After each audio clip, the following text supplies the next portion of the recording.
provide you with the lowest per GB rates, night or day. SLT 4G, driving you ever forward. Making headlines on First at 9. Reconciliation efforts. President Maithripala Sirisena issues directive to release land in the north and east to their rightful owners. Norwegian blueprint. Prime Minister Ranil Wickremesinghe tours a state-of-the-art warehouse and engages the business community in Norway. Who needs the army? Minister of Law and Order insists that the army is not needed in the north and east.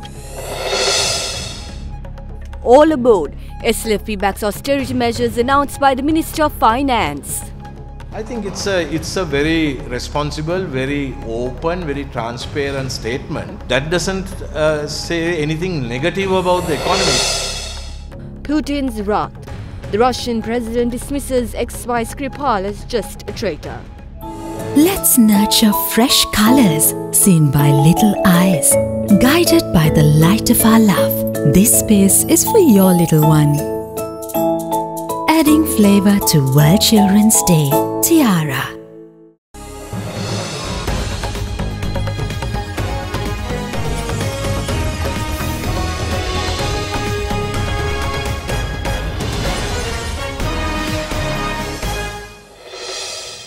A very good evening and welcome to First at 9 on another Derana 24/7 Sri Lanka's news channel. I'm Katharina Chang.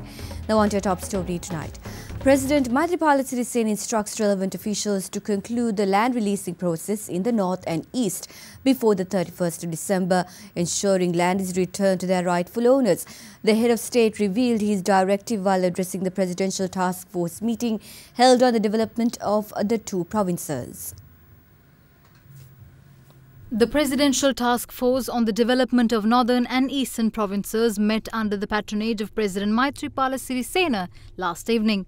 The meeting was attended by opposition leader R. Sambandhan, several ministers, commanders of the Tri-Forces, Inspector General of Police and other relevant officials. The delay in resolving land-related issues has led to the unrest in the northern and eastern provinces. We, however, sorted out a number of land issues in both provinces. Land which the Tri-Forces and the police used during the era of conflict should be returned to their rightful owners, and there is no argument about it. If people prove their ownership of land, properties should be released. The proof can be title deeds and special permits or transactions made with relevant local authorities. We must focus on how to return these lands to its rightful owners. We should not delay this anymore. 10 years is a considerable period of time, but the issue has not been addressed. This should be over before next year. 2 weeks ago, I instructed officials to return all land in question to their rightful owners when they produce relevant documents. The Director General and officials are here today. I hope you will attend to the matter without wasting time.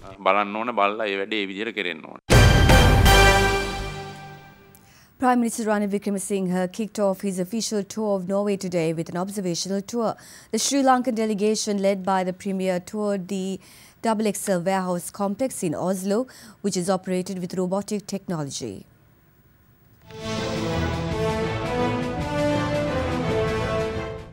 Prime Minister Ranil Wickremesinghe and the rest of the Sri Lankan delegation left for Norway yesterday for a 3-day official visit. Kicking off the visit, they toured the XXL warehouse complex in Oslo today, which is operated with robotics technology. XXL is known as the largest and fastest growing sports retailer by revenue in the Nordic region. The technology used in the packaging process and the manner in which goods are sent abroad in cargo ships caught the eye of the visiting Prime Minister. In the meantime, Premier Wickremesinghe held a cordial meeting with the businessmen who deal between Norway and Sri Lanka was held at the Mesh Hall in Oslo last evening. During the meeting, the Premier's attention was drawn to a broader and systematic business exchanges between the two countries. Issues arising in doing business were also discussed. The Prime Minister is accompanied by Minister of Fisheries and Aquatic Resources Vijit Vijayamuni Soiza, parliamentarians Kavinda Jayawardena and Hesha Vitanage. During his stay in Norway, the Sri Lankan Premier is scheduled to hold bilateral discussions with his Norwegian counterpart Erna Solberg, with his Norwegian counterpart Erna Solberg and a couple of ministers. Once his visit to Norway is concluded, Prime Minister Ranil Wickremesinghe is due to set off for London.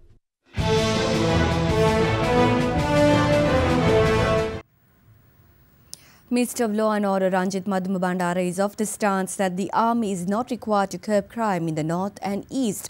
The minister made the insistence while addressing a media briefing at the ministry today, where senior DIG of the northern province Roshan Fernando also moved to play down the impact of the Awa group. The Awa group is the prominent issue. Given the 52 police stations in the entire northern province, the activity of the Awa group is only prevalent within 4 police areas.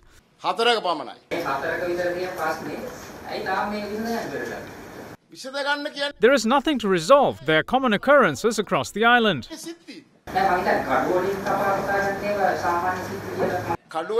Although swords are used, do you know what the injuries are? They are minor injuries. Swords cannot be used as it's illegal.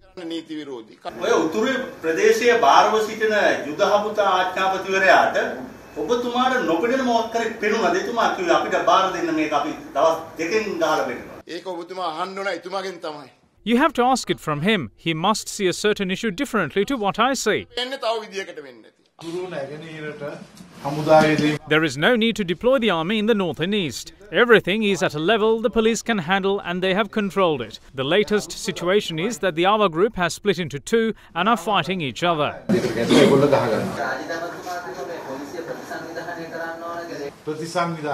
We have appointed a committee on police reforms and have been in discussion for months. The police need new reforms and the police has seen to it. I will present the relevant report at the next cabinet meeting.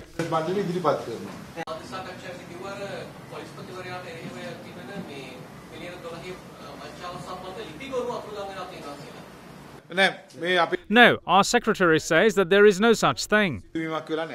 Meanwhile, a suspected member of the underworld was critically wounded following a shootout with the police in the area of Orugala in Athurugiriya. According to police, officers on duty had opened fire as an act of self-defense. The suspect who sustained injuries is identified as Hasita alias Banda, who handled Sri Lankan operations of underworld figures Makandure Madush and Athurugiriya Ladia. The suspect was admitted to the Orugala hospital with severe injuries. Minister of Health Dr. Rajni Senaratne hails the government's ability to provide jobs for unemployed Ayurvedic graduates within a span of 3 years. Addressing the international conference and exhibition on Ayurveda held at the Hindu Cultural Hall in Trincomalee today, the Minister of Health said that there were over 900 unemployed Ayurvedic graduates when he took over the Ministry of Health, but he managed to give them employment. So the Ayurveda graduates, they study the anatomy, they study the physiology. That's a mix of, they use the methodology, certain methodology by the Western medicine, but they practice the indigenous medicine. When I assumed duty, there were about 900 unemployed Ayurveda students, graduates. So no government looked at them. I employed everybody. Now there are no unemployed Ayurveda graduates in the country. And I have employed all over the country. All the indigenous, the Siddha, the Unani, all the graduates were employed. I said I wanted to create something like the MOH office. I said at least to work with the MOH or start a new building. I will give the money or the provincial council, the indigenous medicine sectors are working very closely with us and we all take decisions together. We don't dictate any decision by the central government to the provincial council. Because I believe the provincial council system. I believe the devolution of power. I fought for devolution of power when the entire country was in the entire south was bombing us. So I am ready to devolve more and more powers of the central, my ministry, to the provincial councils. Former President Mahinda Rajapaksa is of the view that President Maithripala Sirisena should intervene and withdraw the Sri Lanka Freedom Party from the National Unity Government. The former president made this remark while addressing at an event held in Galahirtiava of Gampa last evening. His Eminence Malcolm Cardinal Ranjith expressed his views over a certain incident. It is a very innocent idea, but it was attacked by some ministers in the government as well as another group. We questioned whether it is the stance of the government. However, a reply has not been forthcoming. A religious leader not being able to express his views freely cannot be considered a good thing. Now they say the rupee devaluated because I took out loans. I saw another lady saying that this is happening as a result of the US president's conduct. We also experienced times when the dollar was strong. Most of the countries in the world failed in face of it. While some Asian economies crumpled, Sri Lanka stood strong. We had the strength to manage and face it. While claiming the rupee is depreciating because I took out loans, they have taken out twice as much, but they have done nothing. They are very clever in unveiling projects done by others. This system needs to change along with the government. The UNP alone can't run this government. They are running the government because the SLFP is assisting them. Now the time has come to stop it. We all say that the president must withdraw the SLFP from the unity government. The time has come for that decision. Minister of Finance Mangala Samaraweera recently issued a statement outlining several austerity measures, calling for all to tighten their belts in terms of spending. These moves by the government is backed by the Sri Lanka Freedom Party. As it says, the move made by the Minister of Finance is in no way a negative statement on the country's economy. Addressing a media briefing in Colombo today, Minister of Ports and Shipping Mahinda Samarasinghe delved into the topic while also giving an explanation on why politicians were included in the vehicle permit restrictions, despite all of them having utilised their permits. In the present juncture, we are tightening our belts now. Then, for example, the 200% margin that is required now to bring luxury cars, we are tightening our belt there.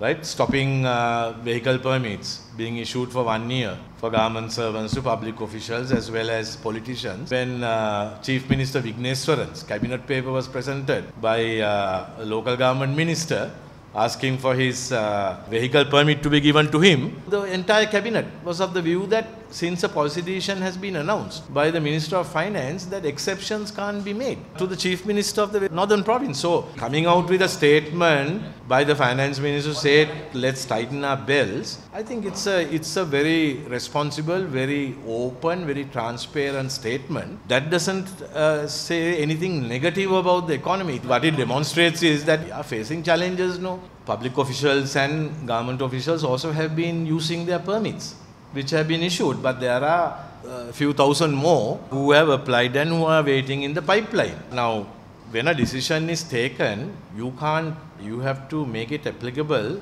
to all categories. Now, for example, if that decision had said only public officials and public servants, vehicle permits will not be issued for 1 year, you will come here and ask me, why weren't the politicians included? Whether politicians have taken their vehicle permits or not, when you announce a policy decision like that, it must be applicable to everyone. This year's State Christmas Festival will be held encompassing the Mannar Diocese under the theme Birth of Jesus and Gorgeous Christmas. A pre-arrangement meeting chaired by the Bishop of the Diocese of Mannar, Most Reverend Dr. Lionel Emmanuel Fernando, was held at the Mannar District Secretariat this morning. A pre-arrangement meeting for this year's State Christmas Festival took place in Mannar today, which was attended by both Minister and State Minister of Tourism Development and Christian Religious Affairs, John Amaratunga and Ranjit Talubihari. It is, I think, a great privilege that this year it has been decided to have the State Christmas Festival of December 2018 here at Mannar, remembering Jesus the Lord who is born among us to bring peace, joy to all people. So having the state function for Christmas here in Mannar, I hope will bring peace and joy to many people. So let us hope such a function will bring a lot of good relationships among also other religions and all people who are working for the state. Stay tuned for more local stories after this short commercial break.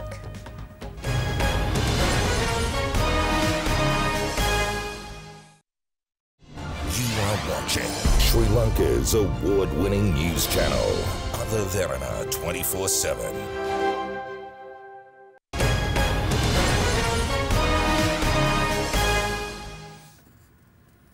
Welcome back to the news. National organizer of the Sri Lanka Podujana Peramuna Basil Rajapaksa says that the party, together with the civil organisation collective Public Force for the Protection of the Country, will appoint a committee to study the Lanka-Singapore Free Trade Agreement. He made this remark this morning for a discussion with civil organisation collective at the SLPP's office in Pathramulla. Civil organisation collective Public Force for the Protection of the Country, which had a successful meeting with the JVP yesterday, met the party officials of the Sri Lanka Podujana Peramuna to discuss how to defeat the Sri Lanka-Singapore Free Trade Agreement. This is very bad for the country. We came to an agreement to appoint a committee to conduct a study on how to manage the Singapore Free Trade Agreement.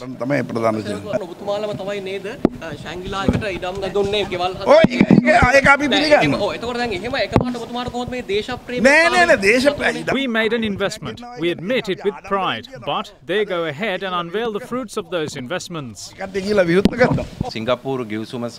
Civil Organisation Collective Public Force for the Protection of the Country had another meeting today to defeat this FTA and to call for a national trade policy for the country. We will be meeting several other parties and organisations in this regard. Sri Lanka stocks were higher after the close today as gains in the power and energy information technology and chemicals and pharmaceutical sectors led shares higher. At the close, the all-share price index gained 0.37%. Total foreign sales accounted for 50.6% of the turnover. We now have Amanda Lokugamage from First Capital Holdings for a detailed report. The index continued the positive sentiment for the second consecutive day, contributed by commercial leasing and John Keys, stabilizing following the continuous decline below 6,000 mark. All-share price index witnessed an upward trend during the day, reaching an intraday high of 5,843 prior to closing the day at 5,836, gaining 22 points. However, turnover and volume remained low compared to the previous day, while crossings took place in John Keys accounted for 31% of the turnover. A net foreign outflow was recorded for the 11th straight session with high foreign participation. The government has long heralded its intention of transforming Sri Lanka into a maritime hub in the Indian Ocean. But Minister of Development Strategies and International Trade, Malik Samaravikrama, believes lack of diligence in implementing reforms is hindering the island nation in achieving that target. The minister touched on Sri Lanka's role in the maritime industry while addressing an event held in Colombo yesterday.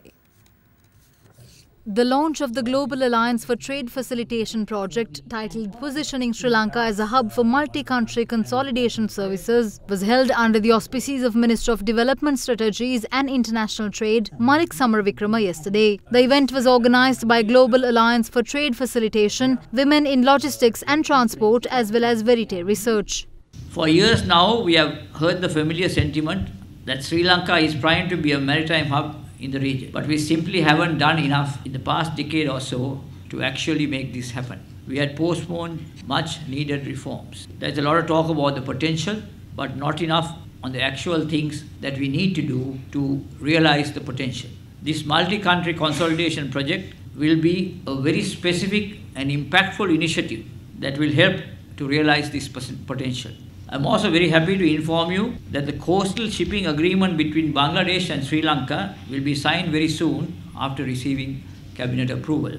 This will also permit third country port usage, which means that ports in the east coast of India can be used under this agreement. We are also soon bringing out the innovation and entrepreneurship strategy to foster a climate for new high-tech products and services to emerge and also for startups to thrive. To me, if a policy is going to be sustainable, it has to be something that benefits the people. There are, give or take, 5,000 Indian companies that sell on Amazon's marketplace in the United States. But they don't have any central hub where they consolidate all of that together. So the question is, if you build that infrastructure, why are you not positioning yourself to have the sort of consolidation facilities for e-commerce here? Like supply chains are looking at shifting out of China into other parts of the world. You see India growing at 7% and demand growing very significantly. And so what this says is if there was ever a time to really make this hub vision happen, it is now.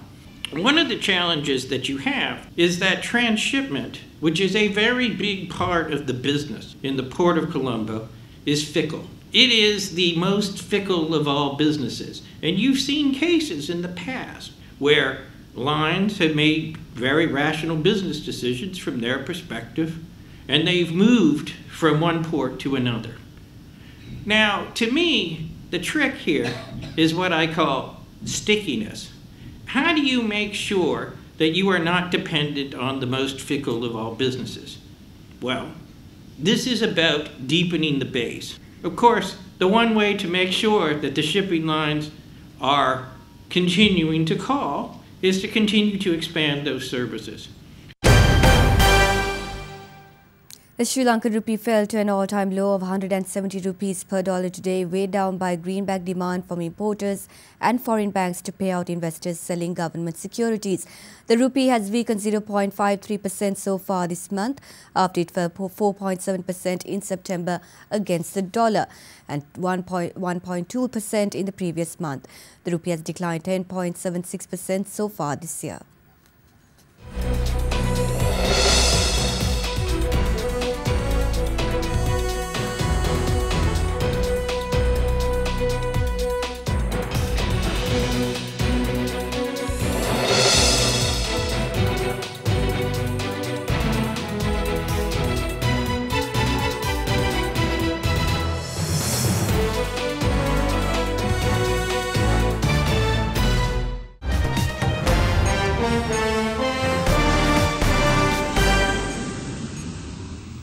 President Vladimir Putin has vitriolic words to describe ex-Russian spy Sergei Skripal, who was a double agent poisoned in Britain in March this year.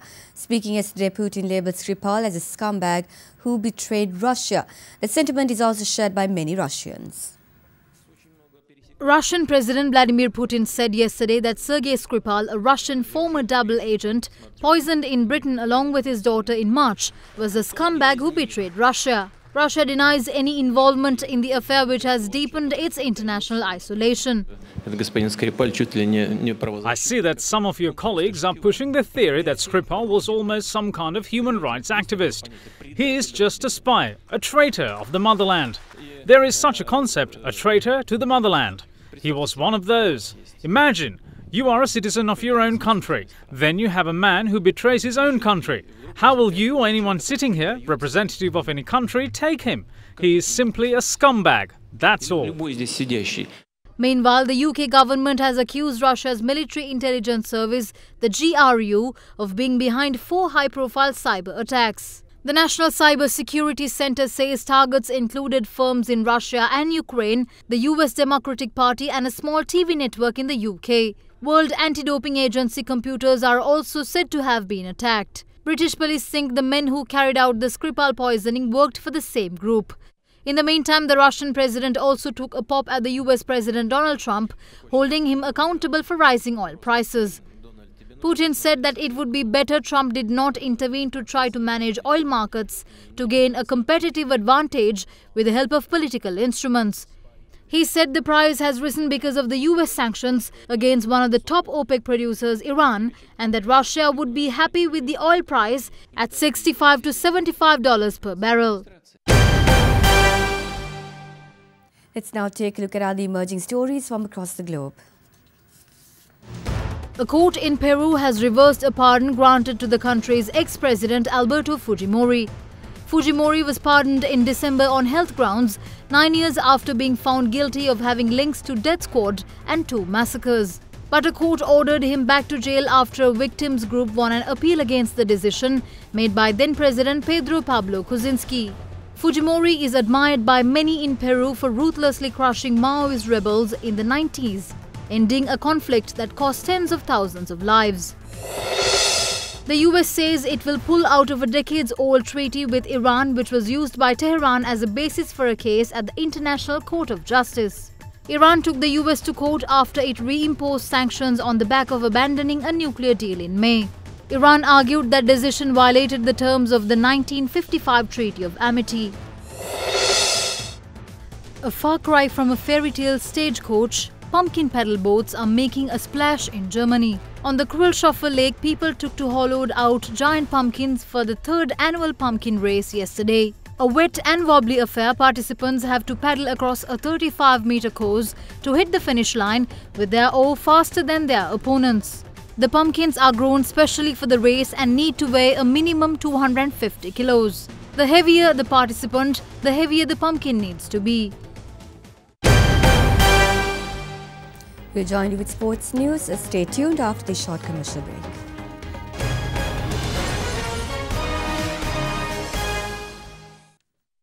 You are watching Sri Lanka's premier news channel, Other Derana 24/7.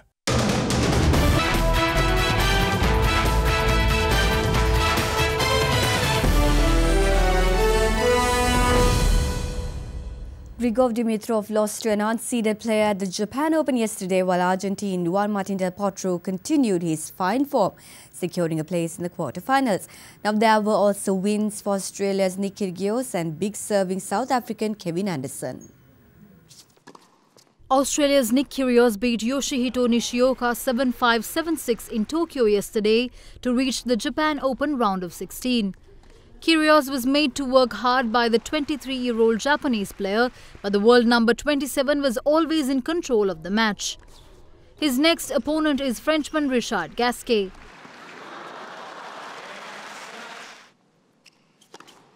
Elsewhere, South Africa's Kevin Anderson beat Australian Matthew Ebden 4-6, 7-6, 6-2. The Wimbledon finalist will next face Francis Tiafoe of the United States. Meanwhile, Grigor Dimitrov lost to unseeded Dusan Lajovic 6-4, 2-6, 6-4. Lajovic took advantage of Dimitrov's inconsistent serving to knock the world number 8 out of the tournament in an hour and 50 minutes. The 28-year-old Serbian next meets 5th seed Briton Kyle Edmund. In the meantime, Argentine Juan Martín del Potro beat Russia's Karen Khachanov 6-4, 7-6 to reach the quarterfinals. Victory for Del Potro meant the US Open finalist sealed qualification for next month's season-ending ATP Finals in London, joining Rafael Nadal, Novak Djokovic and Roger Federer. Del Potro next takes on Filip Krajinovic in the Japan Open. You are watching Sri Lanka's #1 news channel, Other Derana 24/7.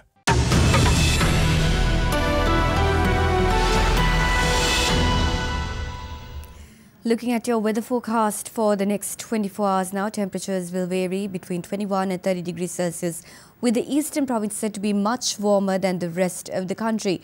Moving on to the rain forecast for tomorrow, showers and thundershowers are expected across the island.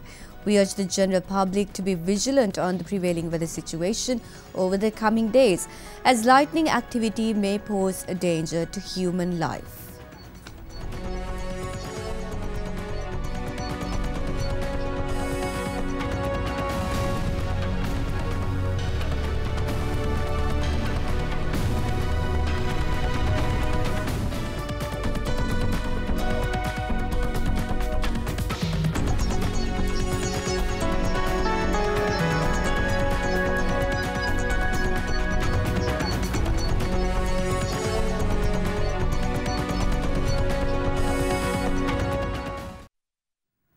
Let's now take a look at your city-by-city forecast.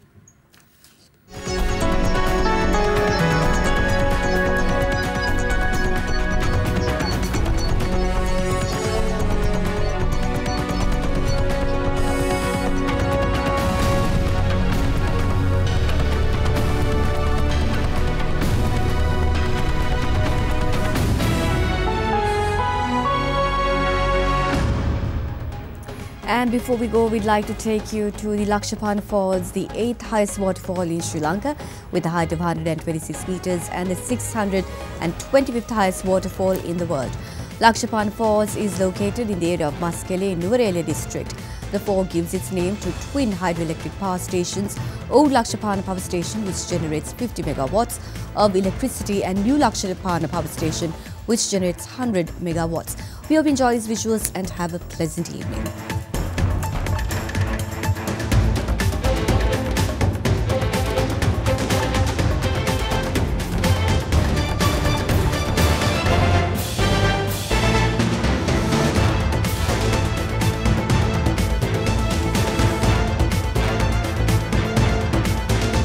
bringing you the news and information 24 hours a day. This is Sri Lanka's premier news channel, Derana 24/7.